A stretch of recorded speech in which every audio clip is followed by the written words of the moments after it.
Olá, bom dia. Às 2h30 da manhã estamos gravando mais um vídeo para o canal Guia dos Perplexos, em continuidade à série do ciclo viral. Aqui nesse vídeo vamos esclarecer algo que é extremamente importante.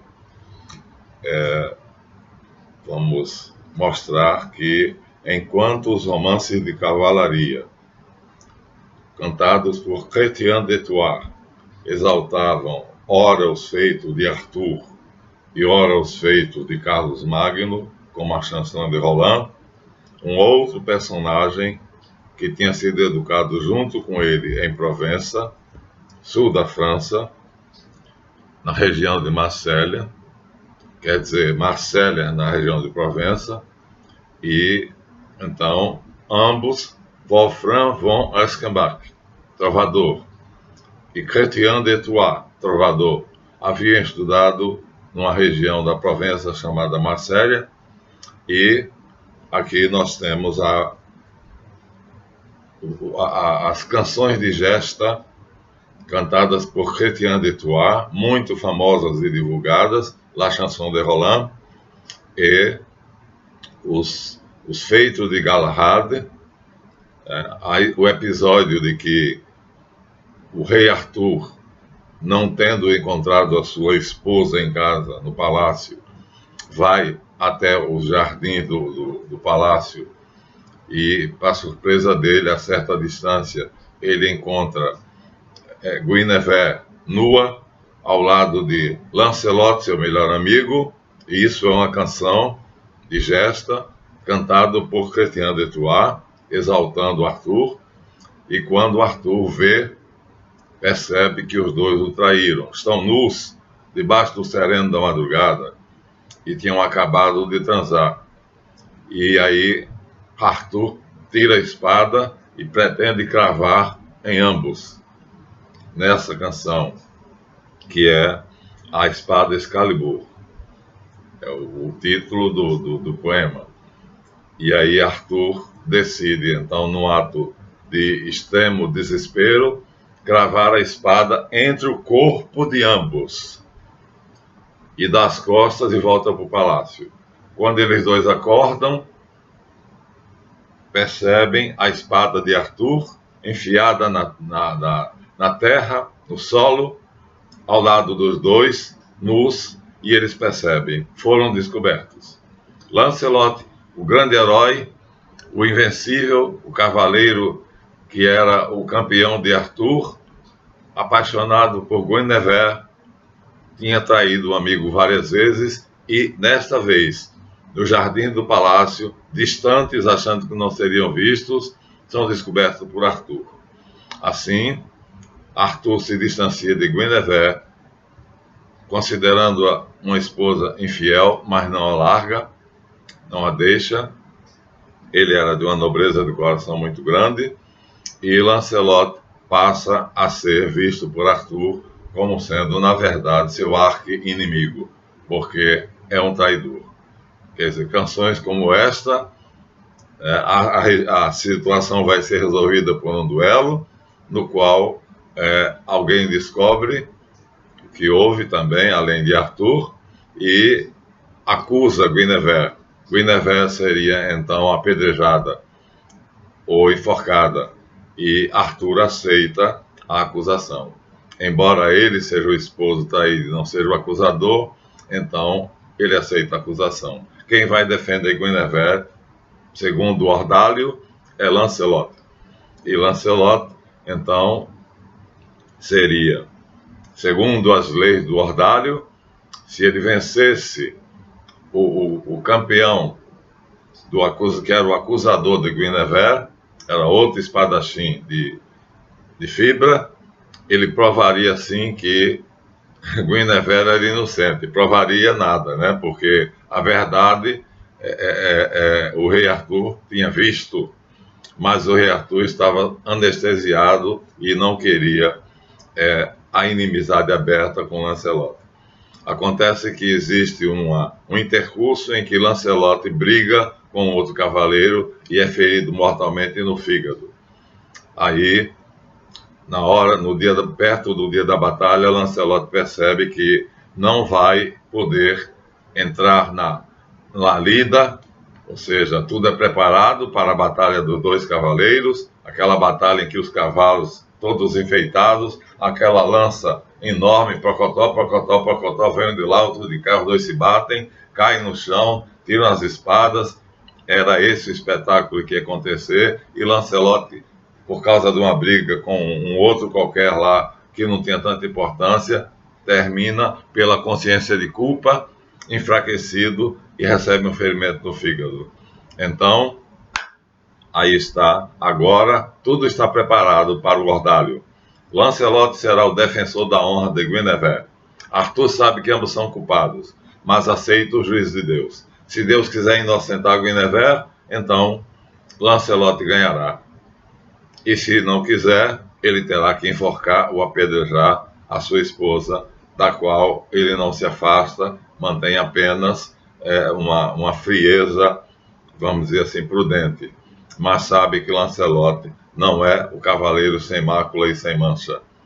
Então, aí agora, tudo preparado, chega a véspera do combate, Lancelot, a ferida aberta, ainda se tenta vestir a armadura, pedindo ao seu pajem Percival, né? Havia na cavalaria algo semelhante à maçonaria, 3 graus, então era pajem, escudeiro e cavaleiro.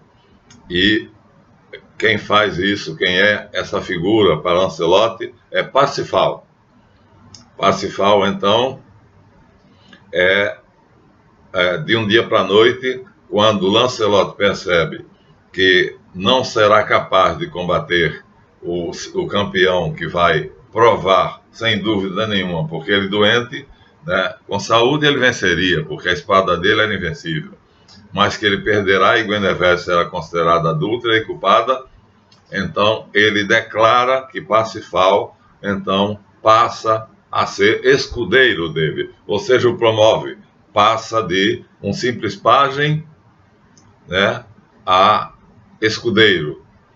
E como escudeiro, ele pede permissão ao rei Arthur, Parsifal, devido ao cavaleiro que ele serve, Lancelot está ferido, ele vai ser o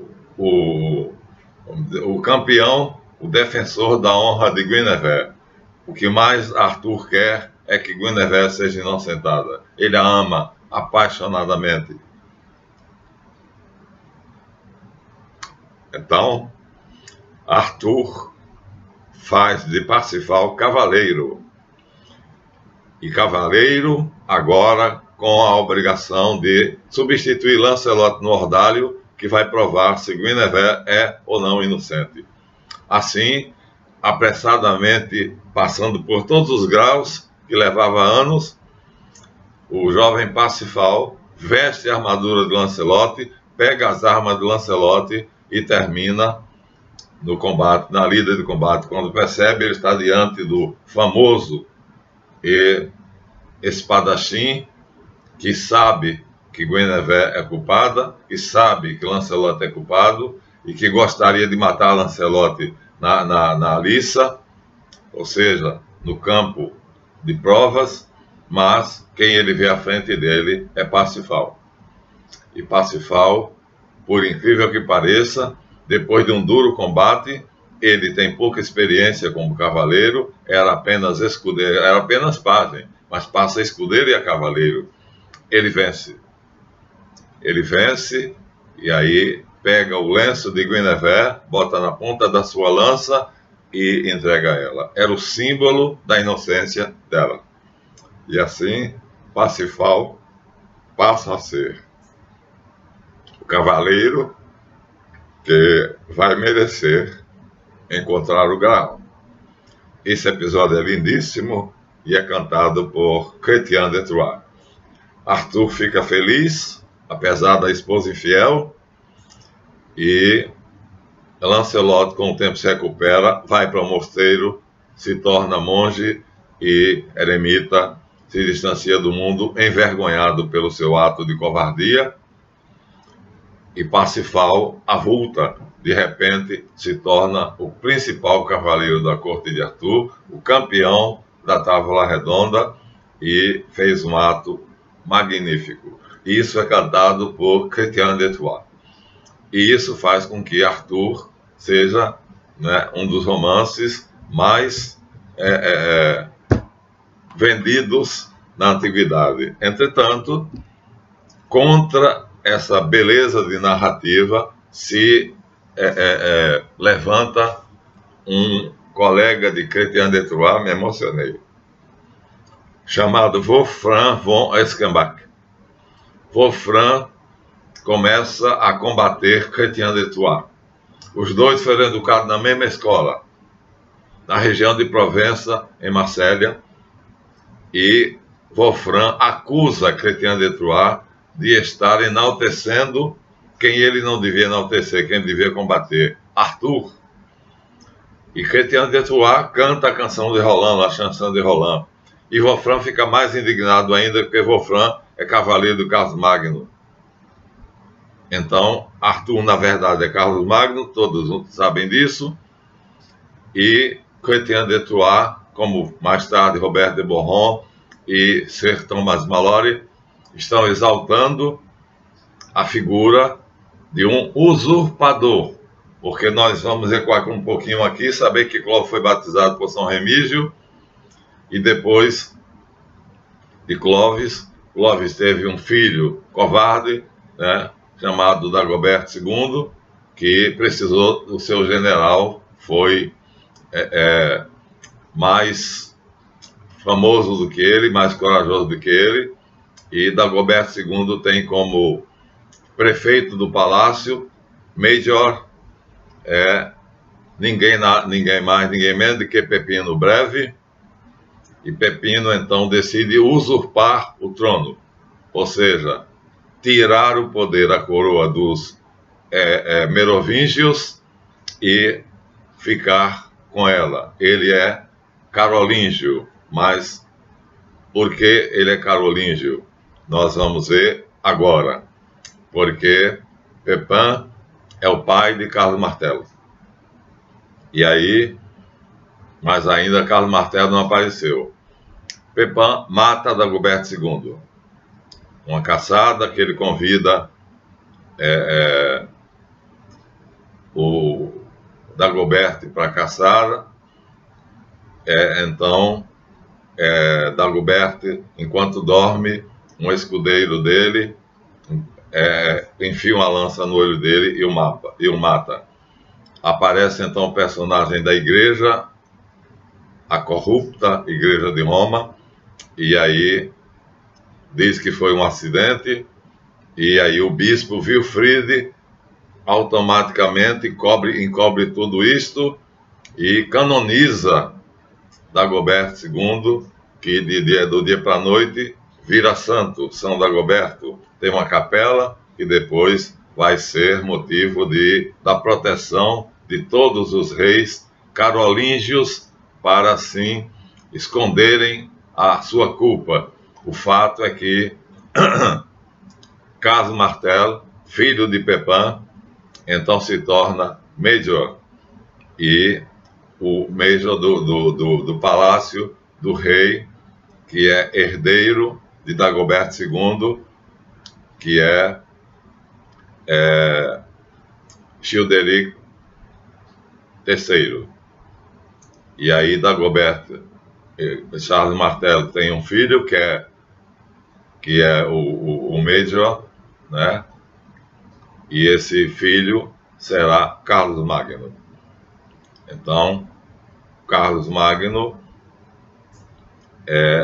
tem a coragem de usurpar o trono, mas ele não faz dessa maneira, porque Pepino tinha perguntado ao Papa quem governa, aquele que de fato tem o poder ou aquele que senta no trono e não tem o poder? E o Papa disse aquele que tem o poder. Então, a partir daí, embora o rei sentasse no trono, o prefeito do palácio já era de fato o monarca. Isso acontece com Pepino, o breve Pepino II já vai assassinar, né, Dagoberto II, e aí, de fato, manda ele para o mosteiro. Ele morre 4 anos depois, e aí vem Carlos Martelo, que se torna o herói da cristandade, e aí os carolíngios são exatamente, tem esse nome, porque são descendentes de Carlos Martelo, Charles. Então, carolíngios de Carlos Martelo. E aí o carolíngio famoso vai ser Carlos Magno. Martelo é campeão da cristandade, e Carlos Magno, né, que é prefeito do palácio, então termina no Natal do ano 800, sendo coroado pelo Papa em Roma como o legítimo rei do Sacro Império Romano Germânico, porque é ele quem luta pela cristandade. Os merovingios já não existem, mas há um fato aí curioso.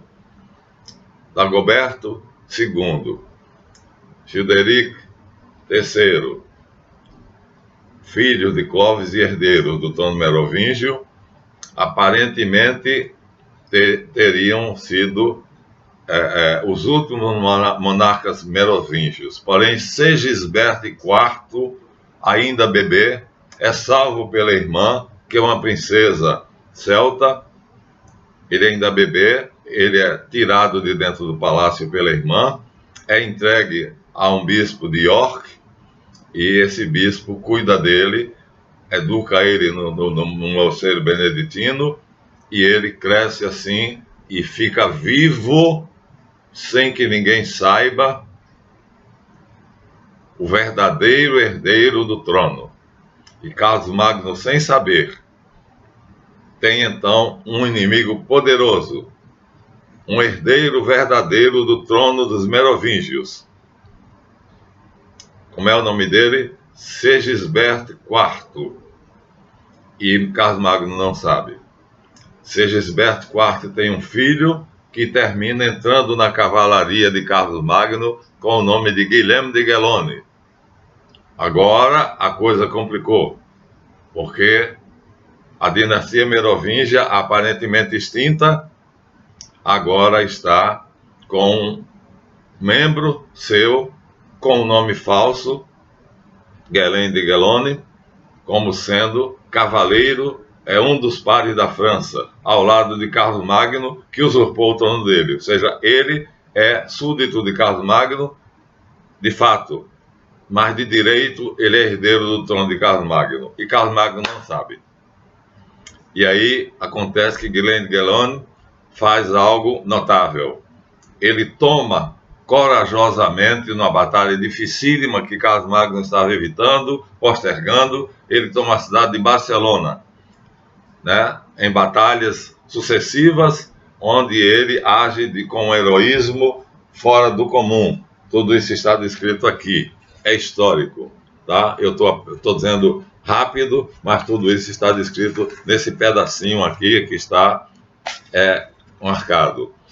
E quando Carlos Magno sabe que um dos seus pares conquistou Barcelona e, portanto, se declara seu vassalo, olha, é o verdadeiro rei. O nome dele, é claro, não seria Guilherme de Gelone, porque ele é merovingio e não era essa a nomenclatura dos reis merovingios. Então, ele não sabe, mas tem ao lado dele um dos pares da França, um dos súditos de Carlos Magno e um súdito de valor, tal como Roland, que conquista Barcelona, toma Barcelona aos moros e logo vai se ajoelhar aos pés de Carlos Magno, bota as suas mãos entre a do monarca e declara vassalagem. Os domínios de Carlos Magno agora se estendem até os Pirineus, até além dos Pirineus. Agora, Carlos Magno entrou na Península Ibérica, que não pôde entrar com a morte de Roland, porque teve que vir para combater uma revolta dos anglo-saxões. E assim, agora o herdeiro de Clovis está ao lado de Carlos Magno, com honras. Ele fica com a cidade de Barcelona, amplia o seu território e se torna um nobre respeitabilíssimo. E Carlos Magno dá a ele o título de príncipe oficialmente, embora sob a reserva do Papa de Roma, que desconfia disso tudo.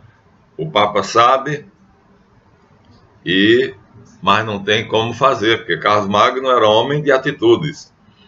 E então, de repente, Guilherme de Gelone é considerado príncipe nos seus domínios. Surge assim, aparentemente do nada, magicamente, um Estado independente, vassalo de Carlos Magno, mas é o maior inimigo do imperador do Sacro Império Romano, porque é herdeiro do trono, verdadeiramente herdeiro do trono. E aí o que acontece? O que acontece é que o filho de Guilherme de Gelone, que herda essas posses, portanto um Estado independente, é Teodorico. Assume o nome merovingio de Teodorico. Tenha coragem. Então ressurge a dinastia merovingia com Teodorico. Teodorico tem uma educação e uma coragem incomuns, e então Carlos Magno vai até o castelo dele e o nomeia rei, vassalo e rei. Ele alarga o império, herda do pai, aquele estado que surgiu da conquista de Barcelona. Surge assim magicamente um reino, primeiro um principado, depois um reino, e na verdade Carlos Magno está dando poder cada vez mais ao seu maior inimigo, ao verdadeiro herdeiro dos merovingios, sem saber. Teodorico é rei merovingio, e ele é levado pela mãe dele, como foi Childeric. Ele é levado para a terra dos visigodos e casa com a princesa visigoda. Ao casar com a princesa visigoda, ele une os celtas aos visigodos, já que os merovingios são celtas. Ele une aos visigodos. E aí o poder dele fica maior, porque o reino celta, unido ao reino visigodo, se alarga. O seu tio é o rei dos visigodos, é o duque de Aquitânia. E então ele agora cresce em poder. É rei dos Pirineus, vassalo de Carlos Magno, mas é duque de Aquitânia. E Carlos Magno está agora com um inimigo ao lado, que é, sem ele saber, o verdadeiro herdeiro do trono merovingio. Como é o nome dele? Teodorico. O Papa desconfia. E aí não pode fazer nada, porque Carlos Magno, como eu disse, é um homem de atitude e não aceita a contestação.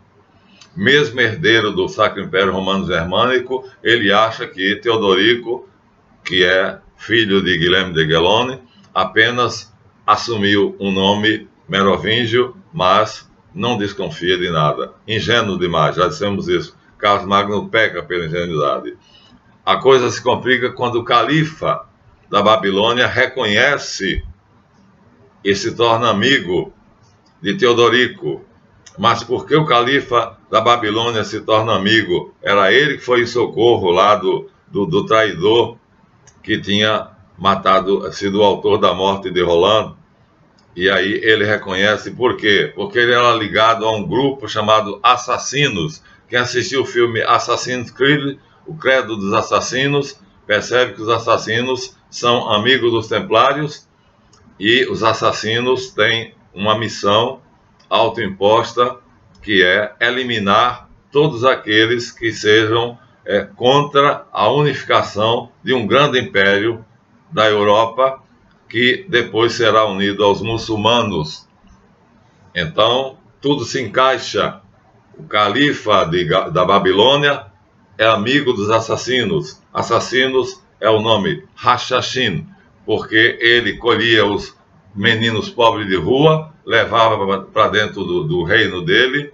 É um homem desconhecido, o rei dos assassinos, e dava a eles haxixe, viciava eles em haxixe, e pegava meninos e meninas. Então era um paraíso, era uma suruba, ou seja, aquele potentado, aquele homem, cujo nome agora não me vem à mente, então criava os jovens, homens e mulheres, dentro da sua corte, liberando sexo e drogas, que se tornaram escravos dele, poderosíssimos, porque quando ele mandava assassinar alguém, eles iam e cumpriam.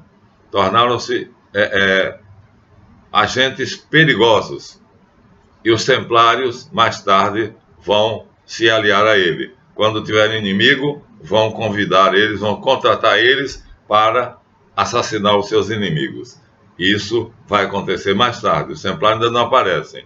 Acontece, gente, que Teodorico, rei, duque da Aquitânia, rei dos Pirineus, vassalo de Carlos Magno, é na verdade o herdeiro da coroa dos Merovingios e vai ser pai de Godofredo de Bouillon, que será o fundador, o criador da Ordem dos Templários. Agora a coisa enrolou. E aí, quando Teodorico, no seu filho, Godofredo de Bouillon, herda, né, deixa suas terras, seu reino, então Godofredo de Bouillon já sabe que é merovingio, já sabe que é rei, já sabe que de fato é vassalo do rei da França, do Império Franco, mas ele é o rei. Assim, Wolfram von Aschenbeck diz tudo isso veladamente no seu livro, na sua canção Parsifal, quando ele diz que a pedra, todos os 4 elementos de poder têm um Deus: a lança de Lug, a espada de Nuadu, o caldeirão de Dagda, mas a pedra real não tem Deus. E aí, Wolfram von Aschenbeck vai escandalizar a humanidade da época, a cristandade, dizendo que a pedra real era uma esmeralda que Lúcifer tira do inferno, tira da testa e lança na terra. E quem pega essa esmeralda é a família do cálice. Ele se refere assim para proteger Teodorico, cujo palácio fica nos Pirineus. Ele dá toda a dica. E aí está porque da briga dele com Chrétien de Troyes. E porque ele acusa de Chrétien de Troyes de ter feito uma enrolada e de ter justificado a usurpação dos carolíngios e de ter esquecido os merovingios. Mas agora vamos mudar tudo, porque Godofredo de Bouillon sabe que existe uma corrente cristã dissidente de Roma chamada Joanita. E o grande pontífice da montanha Joanita convida Godofredo de Bouillon a ir até Jerusalém. Ele reside em Jerusalém. Então, em um lugar afastado, em uma montanha, na cidade de Jerusalém, há um homem chamado Grande Pontífice da Montanha Sagrada, que é grão-mestre dos Joanitas, inimigos declarados da Igreja de Roma. O Papa sabe disso, mas não consegue fazer nada, porque estão espalhados pelo mundo inteiro e eles não têm catedrais, eles não têm igrejas, eles são como os assassinos invisíveis, mas são extremamente ativos. E aí, em 1106, quando Godofredo de Bouillon cria a Ordem do Templo, os pobres cavaleiros do Templo, ele sabe o que está fazendo. Ele, na verdade, está ligado aos assassinos, que são implacáveis, e só não mataram o Papa porque não quiseram, só não mataram os herdeiros dos carolíngios porque não quiseram, eles esperam os acontecimentos. O fato é que quando Godofredo de Bouillon faz a sua linhagem de cavaleiros para irem até Jerusalém, para criar a ordem, a pobre ordem, a ordem dos pobres cavaleiros de Cristo, na verdade, ele leva 7 nobres, mas esses 7 nobres, todos eles sabem que estão seguindo o verdadeiro herdeiro da coroa dos Merovingios, que Wolfram von Aschenbeck diz que são aqueles que pegaram a esmeralda tirada, caída da cabeça de Lúcifer. Então, já no poema de Wolfram de Eschenbeck, Guilherme é nomeado o herdeiro, a família do cálice, mas o nome dele, Guilherme de Guillaume, mas não vai além daí. O fato é que os 9 cavaleiros que vão ser nomeados, que vão ser escolhidos por Godofredo de Bouillon, na verdade, sabem por qual motivo ele está indo a Jerusalém. Ele está indo a Jerusalém porque ele sabe que agora o poder de Roma vai se deslocar de Roma para Jerusalém. E é por isso que Dante Alighieri, na Divina Comédia, vai colocar Jerusalém, o inferno dele, de Dante, vai ser debaixo de Jerusalém. E aí, por quê? Porque é ali que Lúcifer tem a pedra. É ali que Lúcifer tem a pedra.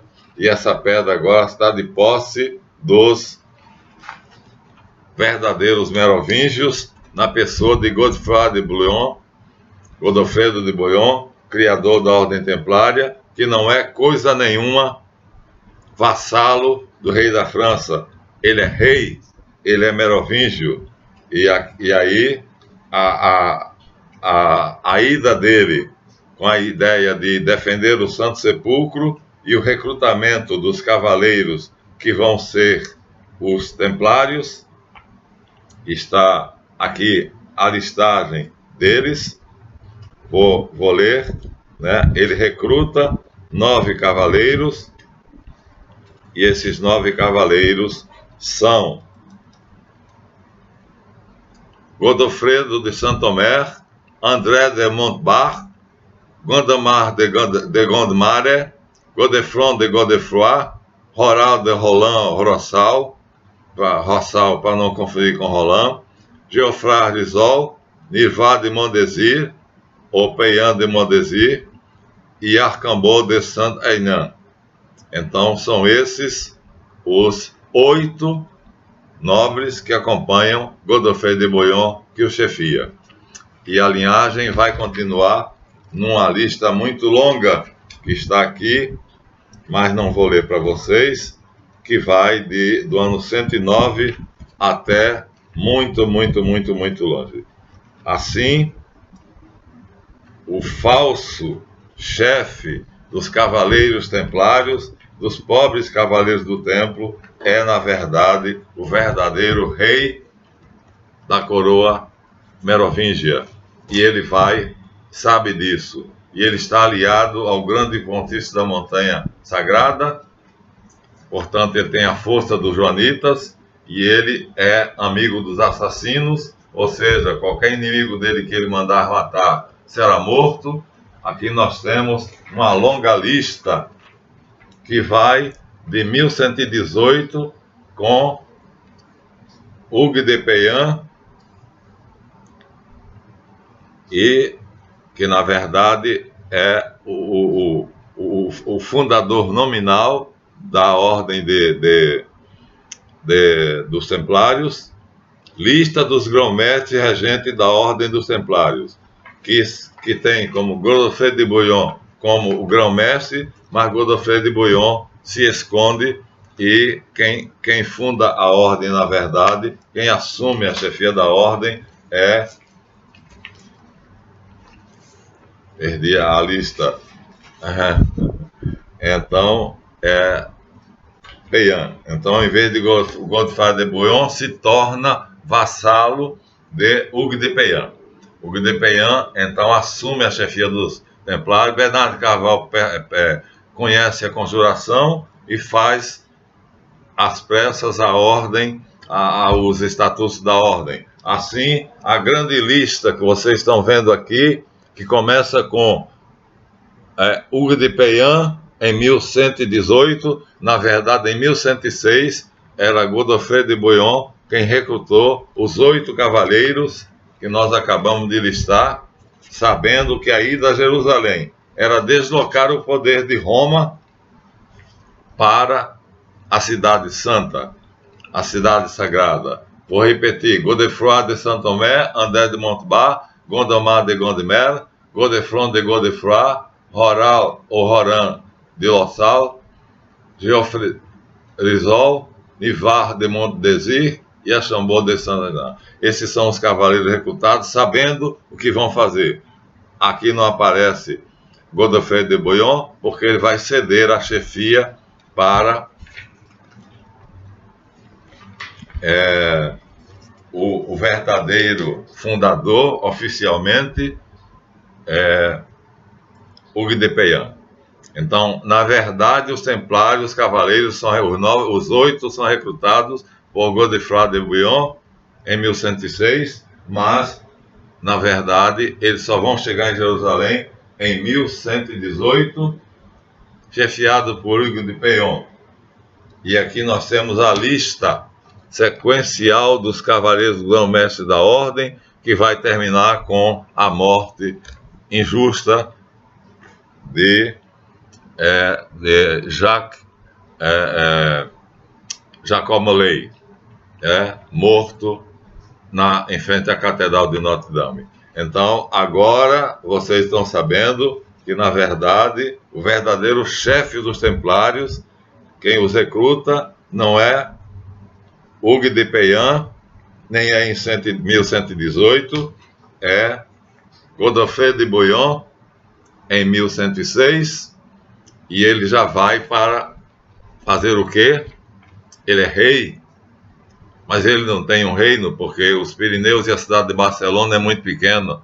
Então ele vai para tomar Jerusalém e ele será rei de Jerusalém. Mas ele recusa a coroa e assume apenas o título de protetor do Santo Sepulcro. E assim, na verdade, o cálice e a família do cálice passa a ser dos templários. Pronto, agora nós estamos aqui quase aos 40 minutos, passamos dos 35, dando o motivo da briga de Wolfram von Reichenbach com Chrétien de Troyes, porque os verdadeiros herdeiros do trono são os grão-mestres dos templários, amigos do grande pontífice da Fontaine Sagrada, que o último a morrer, Cleto, passa o seu poder para o grão-mestre dos templários. Então, o grão-mestre dos templários é, na verdade, o herdeiro do trono merovingio, é amigo do chefe dos assassinos, e agora ele vence a batalha e se torna rei de Jerusalém. Assim o poder se desloca de Roma para Jerusalém. E tudo isso Wolfram von Reichenbach sabia. Tudo isso está descrito aqui historicamente. Portanto, estamos contando agora porque os templários estão envolvidos com a lenda do Graal. Então, agora, o rei de Jerusalém, na verdade, é Merovingio, filho de Teodorico, último rei merovingio de fato, que assume isso com o nome, mudando o nome dele. E agora, por isso que os templários vão sofrer reveses e vão terminar matando Jacques de Molay para extirpar e extinguir, de uma vez por todas, a dinastia merovingia, que subsistia nos cavaleiros templários.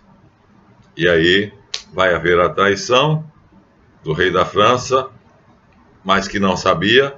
Quem sabia era o secretário dele, né? O secretário dele é que sabia, o secretário do rei da França, Nogaret, Guilherme de Nogaret, é quem sabe dessa história toda, porque é amigo dos assassinos, e é joanita, e é judeu. Todo mundo sabe que ele é judeu. Assim, nessa tremenda confusão, nesse imenso rolo, o verdadeiro herdeiro do trono merovingio se torna rei de Jerusalém, reassume, portanto, a coroa, mas dura apenas 2 anos. Jerusalém é retomada, 2 ou 3 anos, é retomada. Mas os templários continuam poderosos, reis pelo poder, todas as rotas da França estão sob seu poder, fundam os bancos com o dinheiro dos judeus, que se aliam a eles, e têm ao seu lado a aliança com os muçulmanos para fundar um grande reino universal, que seria a sinarquia. Aí está agora, porque a pedra de Lúcifer é a coroa dos merovingios, e se todos os outros objetos têm um deus, a lança de Lug, a espada de Nuadu, o caldeirão de Dagda, que vira o cálice, agora a pedra da realeza é a esmeralda caída da testa de Lúcifer e apanhada por Sigisbert IV, e assim rei verdadeiramente, possuidor do objeto sagrado, segundo os poemas de Wolfram von Eschenbeck, o Parsifal e os demais.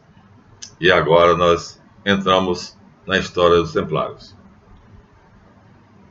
Então aqui ficamos, mostrando a vocês como é que os carolinhos vão perdendo o poder.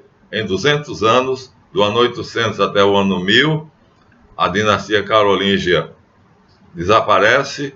No ano 1100, o Godofredo de Bouillon recruta os primeiros cavaleiros que vão ser os templários, e como é que é o nome dele? Eu sempre esqueço, que é o fundador nominal, Hugues de Peillan, assume a chefia, mas ele sabe, ele é súdito de Godofredo de Bouillon.